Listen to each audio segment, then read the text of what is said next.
পা না ভিজিয়ে যেমন পানির উপর দিয়ে হাঁটা যায় না, একইভাবে বিলাসী পণ্যের প্রেমিকেরা পাপাচার থেকে নিজেকে বাঁচাতে পারে না। এটা হচ্ছে বাইহাকি ও মেশকাত শরীফের হাদিস, আনাস ইবনে মালিক রাদিয়াল্লাহু তাআলা থেকে বর্ণিত। আসলে এই হাদিসটি চোখের সামনে পড়লো, তাই আপনাদের সাথে শেয়ার করলাম।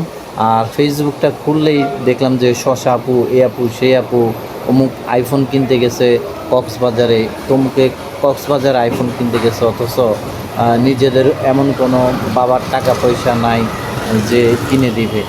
তো যারাই আমরা আসলে এই বিলাসী পণ্যের প্রেমিক হইছি, লোভ জাগছে, শখ হইছে, তারাই হয়তো আমরা এই পাপাচারে লিপ্ত হইছি।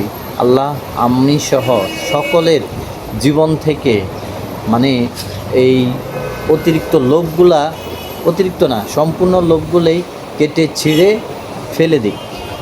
আমিন।